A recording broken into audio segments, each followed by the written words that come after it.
berlimpah-limpah dengan rasa syukur kepada Tuhan. Sebab saat ini kami tahu, kalau bukan karena kuasa Tuhan, kami tidak mungkin ada sampai dengan saat ini Tuhan.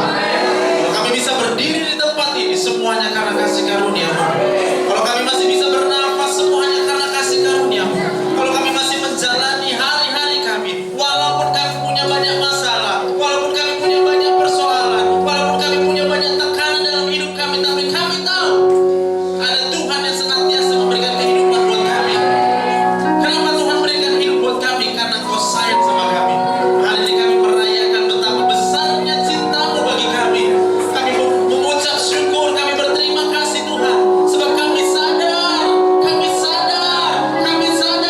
kalau bukan karena cinta Tuhan, kalau bukan karena kasih-Mu yang begitu besar buat kami tidak mungkin hidup sampai dengan saat ini. Terima kasih Bapa yang baik.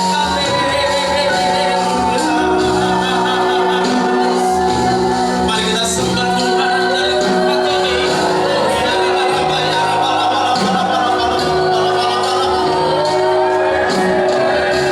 Yesus, Kaulah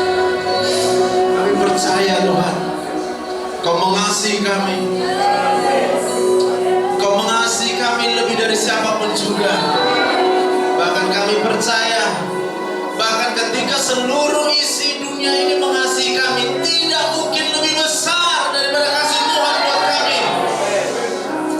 Kami percaya pengorbanan Tuhan Yesus di kayu salib adalah satu-satunya bukti tidak ada kasih yang lebih besar daripada kasih seorang sahabat yang memberikan nyawanya untuk kami. Terima kasih Tuhan Yesus. Kami percaya surga menjadi milik kami. Kami percaya hidup yang kekal menjadi anugerah buat Tuhan buat kami. Terima kasih Bapa yang baik. Saat ini berbicara bagi kami, Roh Kudus, Kau jamah urapi setiap hati pikiran di tempat ini. Jamah urapi pikiran hamba-Mu Tuhan untuk boleh menyampaikan segala sesuatu hanya berdasarkan kehendak Tuhan saja. Terima kasih Bapa yang baik. Ini doa kami dalam nama Tuhan Yesus. Semua kita yang siap diberkati Tuhan, bersama-sama kita katakan amin. Boleh beri tepuk tangan yang silakan duduk Bapak Ibu dikasih Tuhan. Shalom. Puji Tuhan, masih hidup kita hari ini, ya kan? Coba tanya kiri kanannya, apa kabar? Apa? Iya kan? Kalau kabarnya kurang baik, bilang kurang baik, iya kan? Jangan dipaksakan. Ya. Karena kalau kita paksakan nanti jadi sakit kepala, ya. Karena Setiap kita pasti mengalami ada banyak kejadian-kejadian dalam hidup tentunya. Dan kalau kita semakin menyadari, kebanyakan yang terjadi sebenarnya hal-hal yang mengecewakan kita. Apa yang terjadi kemudian itu tanpa kita berharap nggak seperti, tapi itu yang terjadi, gitu ya. Dan itu yang membuat otak manusia ini akan setiap saat itu kemudian akan dibawa untuk bekerja, berpikir sampai kebanyakan berpikir jadi sakit kepala, ya. Jadi sakit perut, ada sakit pinggang, nanti kita lihat, ya. Nah, hari ini kita mau belajar sesuai dengan tema di gereja kita, yaitu kekayaan, kemasyhuran itu adalah anugerah Tuhan. Semua dari Tuhan saja. Dan saya mengambil temanya ketika mengalami kesulitan keuangan. Ya. Saya tidak berharap siapapun kita mengalami kesulitan keuangan, tapi pada faktanya adalah kita semua adalah orang-orang yang harus melewati masalah kesulitan keuangan. Tapi saya tahu penolong kita yang setia hanya Tuhan Yesus. Selama-lamanya pertolongan tidak akan sampai. Tepuk tangan buat Tuhan. Ya Tuhan, punya mula kebesaran dan kejayaan. Amin. Ya Tuhan, punya mula kekuatan, kemasyhuran.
Kesulitan keuangan, ya kan? Apa yang kita rasakan?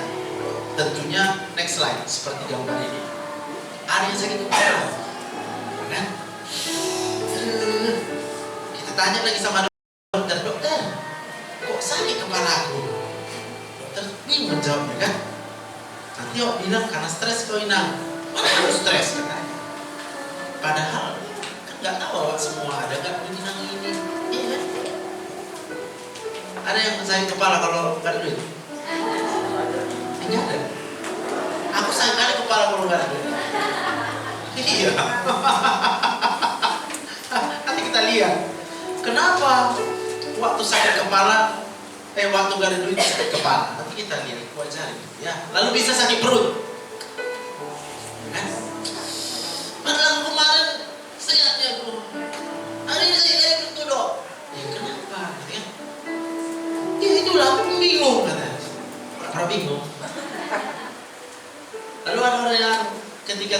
uang, gampang berantem, gampang marah dia, gampang sakit hati, gampang kecewa, ya kan? Ada yang kayak gitu. Coba katakan, ketika gak ada duit kita gampang marah, katakan. Ih, jadi kalian gak kayak gitu? Bingung aku, kok bisa? Iya kan? Damai sejahtera semua kita itu ya. Saya bukan bambu.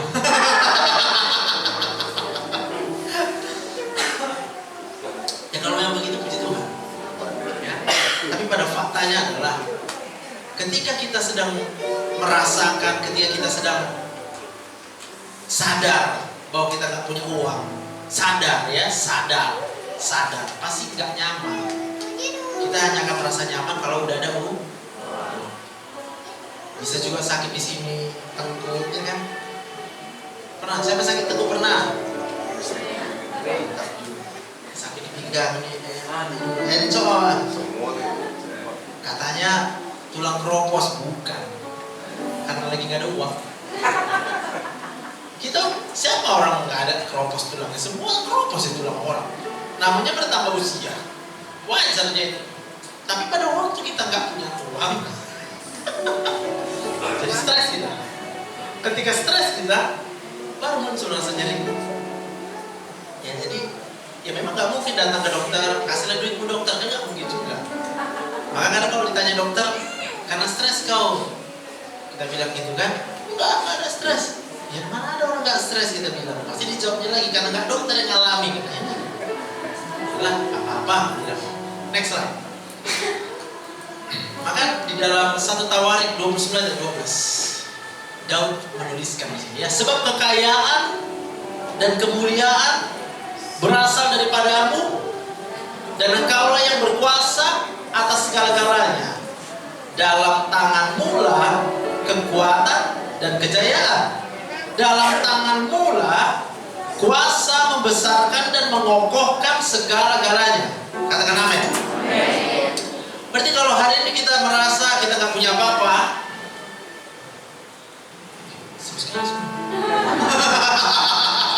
apa yang mendapat dari ini?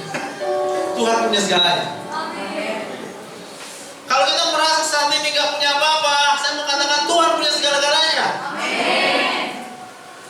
Tapi kalau kita berhenti hanya sampai kita merasa nggak punya apa-apa dan kita nggak berkata Tuhan punya segala-galanya, disitulah stres kita. Siapa yang senang mendengar Tuhan punya segala-galanya? Coba katakan. Siapa yang bisa tepuk tangan buat Tuhan?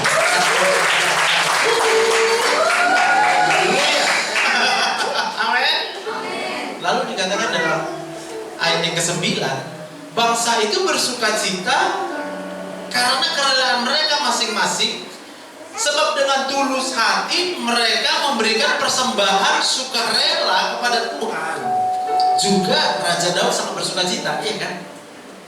Nah, ini pasti ada yang sakit kepala membacanya. Gak apa-apa. Disitulah kita belajar supaya hari ini gak sakit kepala lagi membacanya. Bangsa ini bersukacita karena apa? Rela. Mereka tulus hati lalu membawa persembahannya sukarela.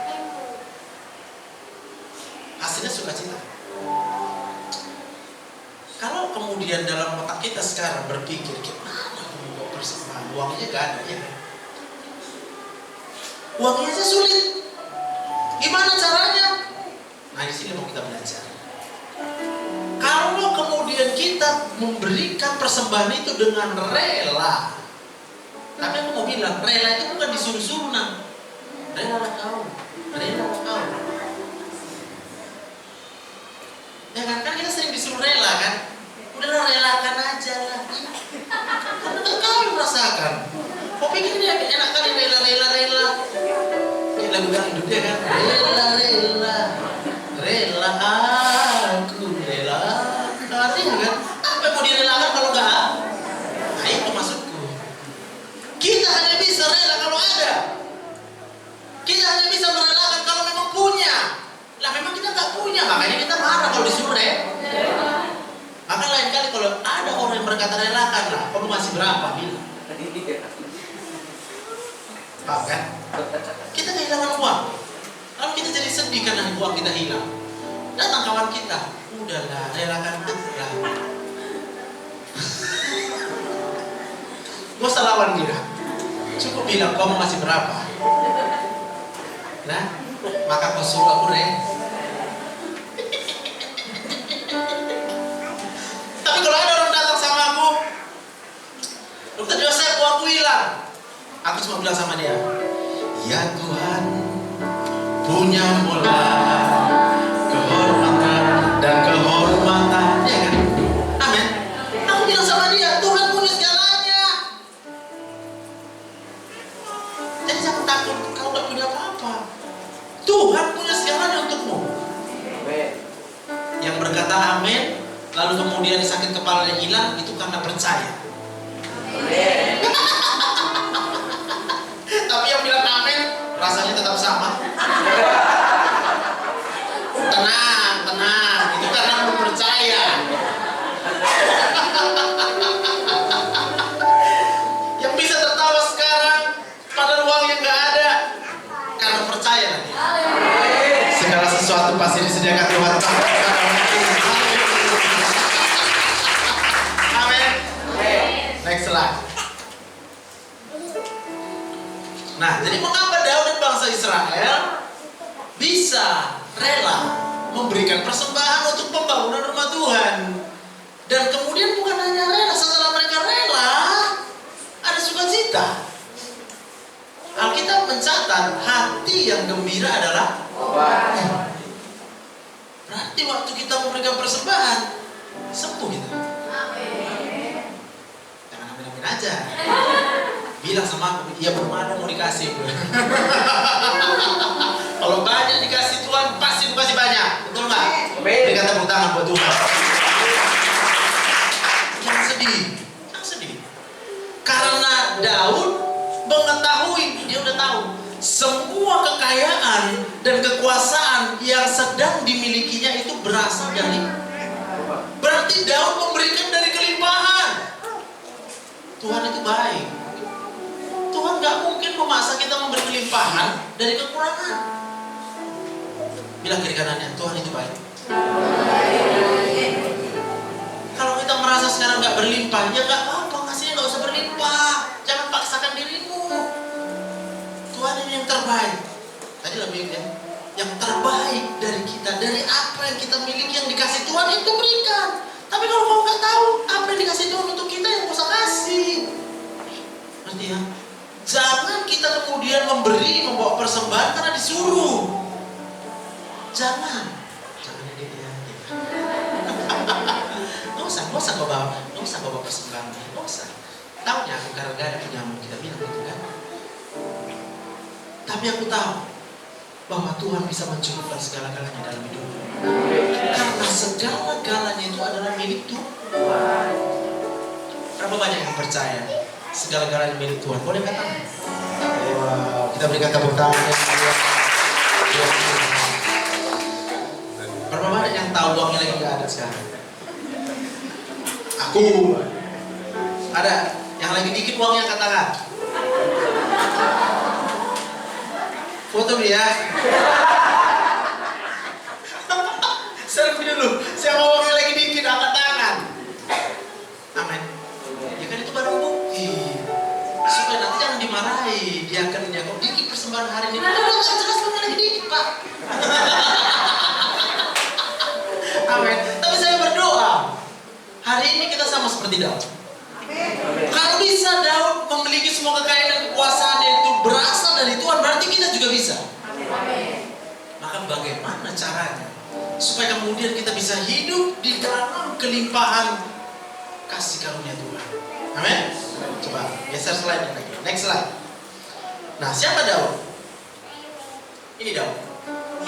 Gak dipandang, gak diperhitungkan. Bapaknya pun gak memperhitungkan Daud. Sehingga ketika abang-abangnya semua disekolahkan untuk jadi tentara, Daud disuruh menjaga kambing domba. Bahkan dicatat di Alkitab 2-3 ekor, gak banyak. Berarti dia udah terbiasa dihina, terbiasa dilupakan, terbiasa gak diam. Terbiasa. Siapa kita terbiasa? Nggak diperhitungkan. Pertanyaannya, apa kemudian Daud sedih? Enggak, kita nggak pernah mencatat Daud kemudian putus asa. Malah sebaliknya, Daud kemudian hidup berkenan. Nah ini dia. Setelah Saul disingkirkan, Kisah Para Rasul 13 ayat 22. Setelah Saul disingkirkan, Allah mengangkat Daud menjadi raja mereka. Tentang Daud, Allah telah menyatakan, aku telah mendapat Daud bin Isai, seorang yang berkenan di hatiku dan yang melakukan segala. Saya mau bilang, kalau Daud dari minus, lalu kemudian dia jadi raja. Dan Alkitab mencatat ketika Daud menjadi raja, tidak pernah kalah berperang. Aku mau bilang, tidak pernah kalah berperang. Apa gara-gara Daud itu kemudian belajar perang? Enggak. Ngawani kambing dombanya dia. Kita bisa berkata hari ini hidup kita seperti gak ada masa depan. Hari ini kayaknya aku sulit, aku gak bisa ini, aku gak bisa itu, gak apa-apa. Karena Tuhan pasti bisa. Maka dikatakan Tuhan dengan tangannya yang penuh kuasa itu yang mengangkat. Dan Tuhan yang berjanji kalau Tuhan yang mengangkat, tidak ada seorang pun yang bisa menurun. Amin. Katakan amin. Amin.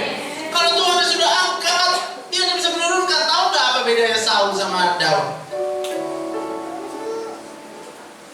Daud diangkat Tuhan, Saul diangkat manusia. Kapan Saul menjadi raja? Adalah ketika bangsa Israel berseru-seru, kami mau raja, nggak mau kami hidup tanpa raja. Lalu Samuel berkeliling, ya kan? Ketika berkeliling, dia tengok Saul. Dari badannya aja tingginya lebih tinggi dari semua orang Israel, anak muda dari situ. Maka mata Samuel nengok, ini layak jadi raja. Pada waktu Saul diangkat menjadi raja, itu bukan kehendaknya Tuhan. Maka kalau bukan kehendak Tuhan yang mengangkat kita, manusia pasti bisa menurunkan kita kembali. Itulah bedanya Daud sama Saul.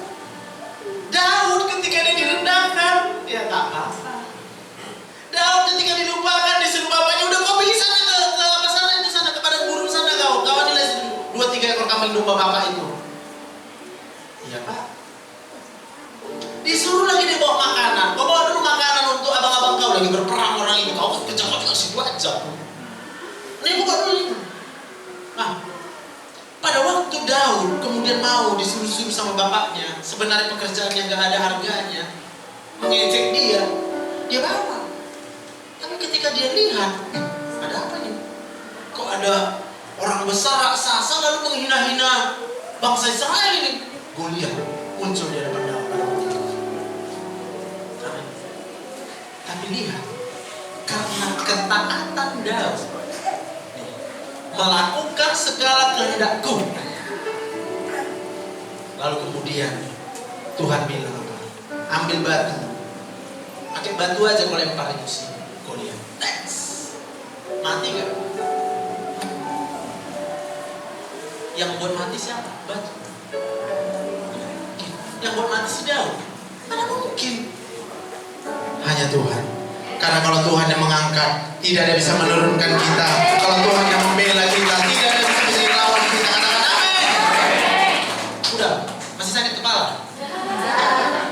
Iya kan? Aku mau bilang ini gini.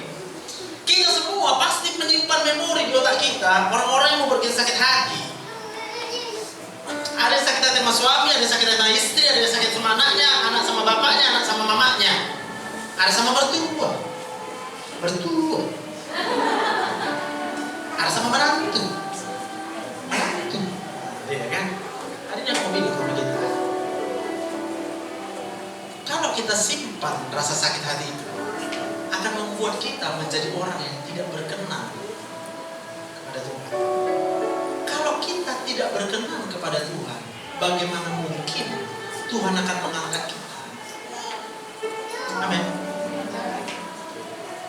Jadi dari ayat ini kita tahu, dan Daud menyadari, aduh Tuhan, kalau secara akal manusia aku nggak layaknya, apapun nggak layak.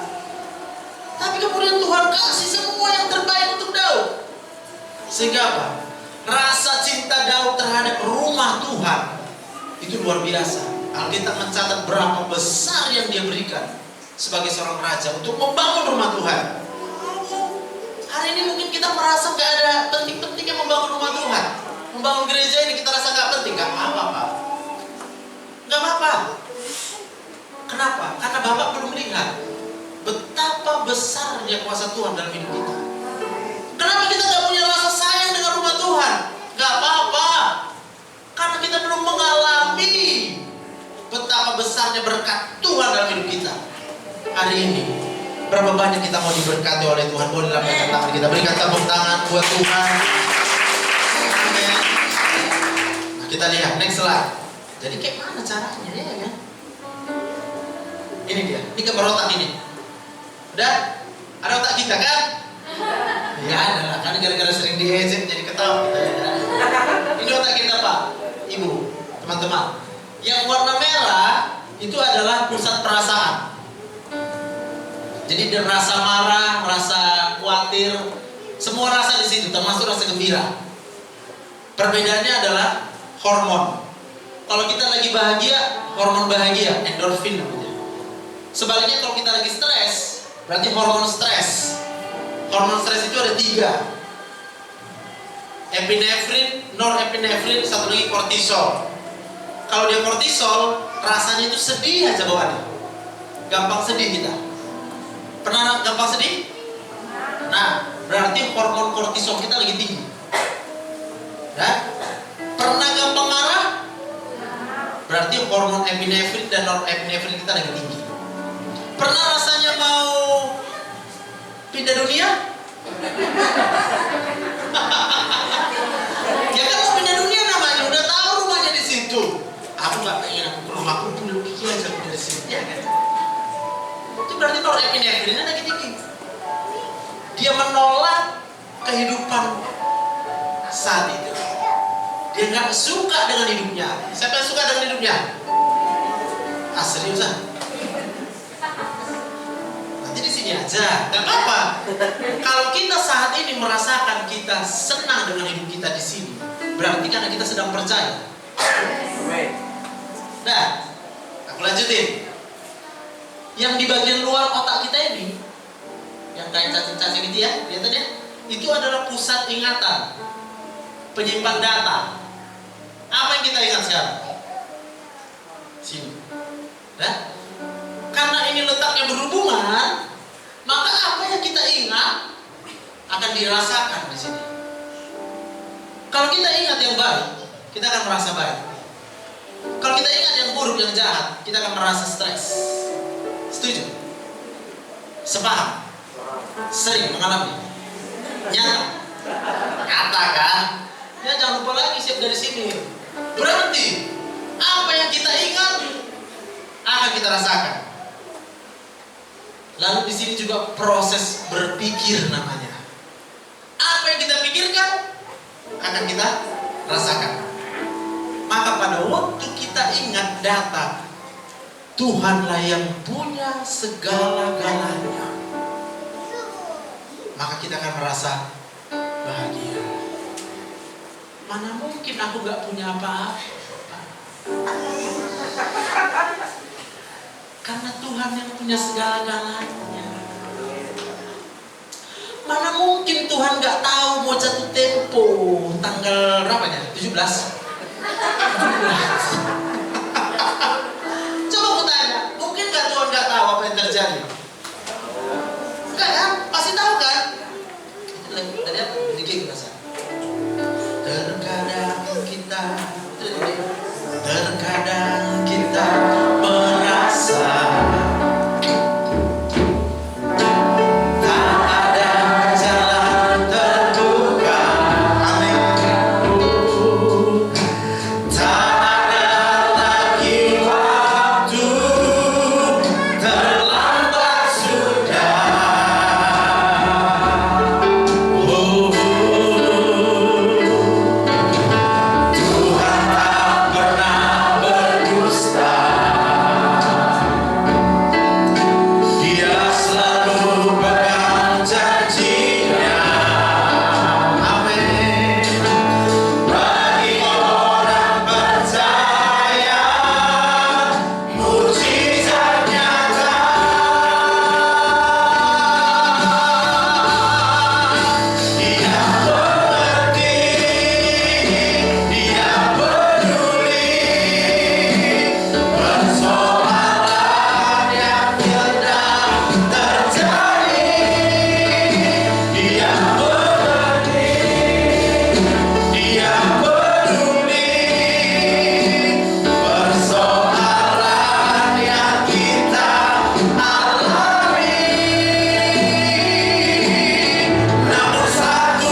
jatuh tempo. Tuhan tahu juga berapa banyak yang harus kita bayar. Tuhan tahu berapa harga beras. Tuhan tahu berapa harga BBM. Tuhan tahu berapa yang kita butuhkan supaya kita hidup. Jangan pikir Tuhan gak tahu. Karena kalau kita pun masih hidup sampai dengan hari ini, karena Tuhan tidak pernah kurang memberikan apa yang kita butuhkan dalam hidup kita. Katakan amin. Persoalannya, mana gambar otak kita nih?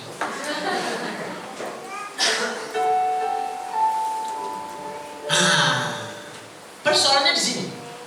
Jadi otak manusia ini terdiri dari sel. Ini satu sel otak begini gambarnya. Ini pakai mikroskop elektron. Jadi kalau kita pernah lihat otak terburai misalnya, maaf karena kecelakaan, itu hanya besarnya.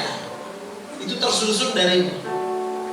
Bisa bayangkan ini. Ini terhubung ke sel-sel yang lain. Semua terhubung.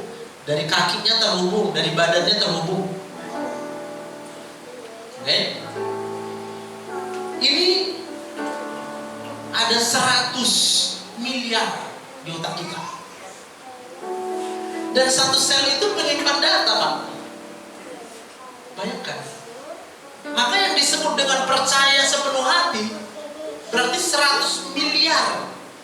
100 miliar sel otaknya percaya. Kita bisa bilang, tapi aku udah percaya ya. Tenang, kalau masih mulut yang bilang bisa. Karena untuk mulut ini berbicara cuma perlu segini aja selnya, segini aja. Nah, yang mau tujuh ini segitu aja. Segini aja yang percaya udah bisa ngomong, aku percaya. Bisa.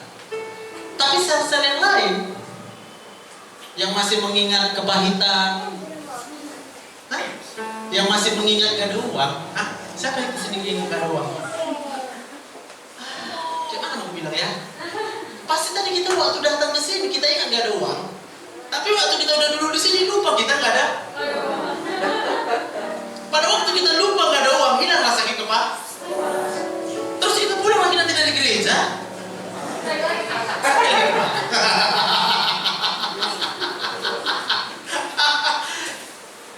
Mau bilang ini kasih tahu masalah otak itu Tuhan punya segala-galanya. Ini kalau istri kita datang, Pak gak ada uang, Pak, jangan kau percaya gak ada uang, kata Dr. Jones.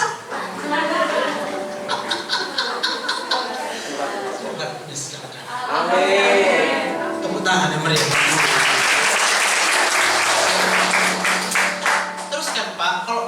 Istri bapak kayak gitu kan, Pak, jangan bapak marahin. Kenapa? Otak manusia ini dua hal yang gak bisa. Gak bisa disuruh-suruh, gak bisa dilarang-larang. Otak manusia ini perlu dibujuk. Ya udah, Tuhan punya segala-galanya, ya kan? Atau kira-kira bingung bapak kayak mana lagi? Ingatlah lagu ini. Tapi kita nggak lupa sebenarnya. Nyanyi bapak. Ya Tuhan, punya mulai dan kemuliaan. Aku belum ingat. Ya Tuhan, punya mulai besar kejayaan dan keagungan dan keagungan. Segala yang di langit dan di bumi kepunyaanmu. Amin. Apa cuma bilang, ingatlah saya, segala yang di langit dan di bumi kepunyaanmu. Wow. Supaya apa? Supaya otaknya mau percaya. Lanjut lagi. Sampai dibilang ini.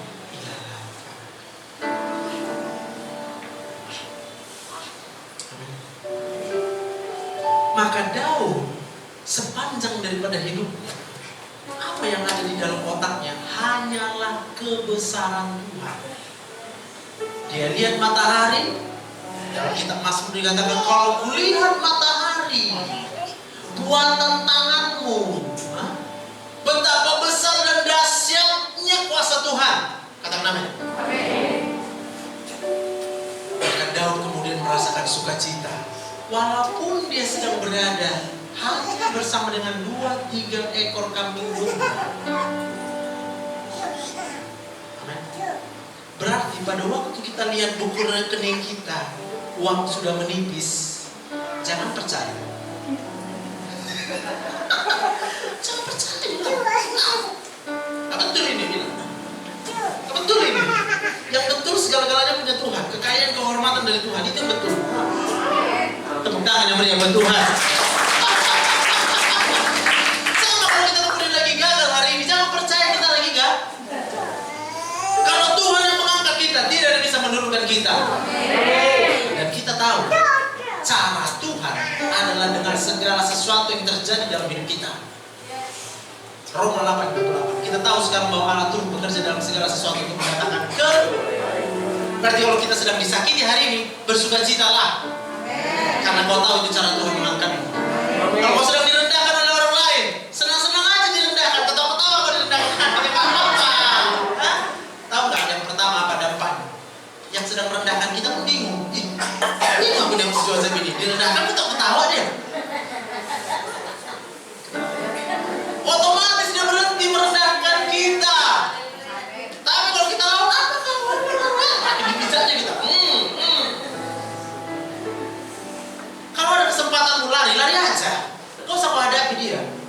Gak worth it kalau orang bilang. Tapi kau tahu, kalau kau diberkati oleh Tuhan, ketika kau diperlakukan yang jahat, kalahkanlah yang jahat dengan yang baik. Dengan kuasa Tuhan kau berkati. Dia bilang, Tuhan Yesus memberkatimu saudaraku. Amin. Tepuk tangan yang meriah buat Tuhan. Haleluya. Jadi tadi berapa sel otak? 100 miliar. Simpanlah semua itu. Tuhan yang baik, Tuhan yang besar, Tuhan yang berkuasa. Aku suka lagu tadi itu. Aku ulang. Coba tampilkan teks lagu Nyanyi dan Bersoraklah dari Aja.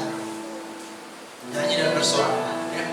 Ini kalau sel otak kita menyimpan ini, lagu ini ya, sukacita terus kita tiap hari. Dan kalau kita udah hidup dalam sukacita terus tiap hari karena Tuhan, pasti perbuatan kita perbuatan yang baik, Pak. Gak bisa buat jahat kita. Orang sukacita itu pasti bisa dia buat yang baik aja. Itu sebabnya Daud berkenan kepada Tuhan. Kenapa? Karena selama hidupnya Daud percaya hanya kepada Tuhan yang baik. Maka kita mencatat hidupnya didapati oleh Tuhan berkenan. Karena berkenan Tuhan sama dia, apapun diberikan Tuhan untuk dia. Jauh melebihi akal logika manusia. Nah, mana dia teksnya? Yesusku, penyelamatku, tiada yang seperti Engkau.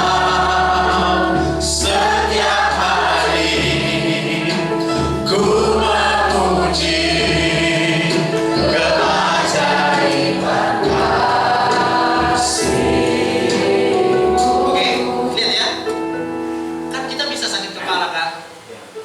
Hari-hari kita seminggu bisa sakit kepala kan? Maka obatnya gampang.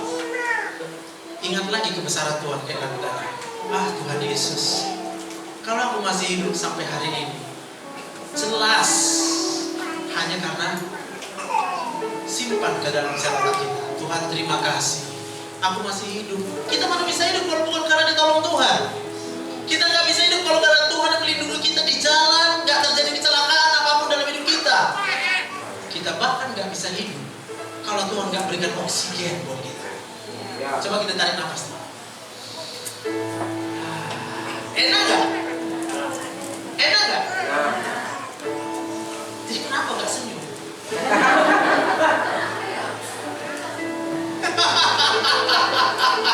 Cuma satu jawab nih, karena belum tahu otaknya. Belum tahu apa tahu? Belum tahu nggak enaknya rasa karbon dioksida. Jadi kalau kita tarik nafas, kita tarik itu oksigen masuk ke dalam darah. Kalau kita buang nafas, yang kita buang itu adalah karbon. Karbon dioksida itu racun. Paham? Udah pernah tahu rasa karbon dioksida? Ini aku kasih tahu ya. Rasanya itu yang pertama sakit kepala, sesak napas, tercekik. Mau tahu gimana caranya? Nanti ke Indomaret, minta plastik paling besar, kumpulkan udara, ya, masukkan ke kepala kita, ikat di leher sini, lalu bernapas dari situ. 10 kali bisa, 11 kali habis kandungan oksigennya. Yang ada cuma karbon dioksida, anginnya ada, udaranya ada. Dia tetap kembang kempis. Masuk ke paru-paru, memang masuk udaranya, tapi oksigennya nggak masuk. Yang masuk karbon dioksida. Itu rasanya sangat menyakitkan. Maka bilang lagi, karena udah pernah aku rasakan berkali bahwa hanya karbon dioksida hidup rupanya. Gak ada yang gitu.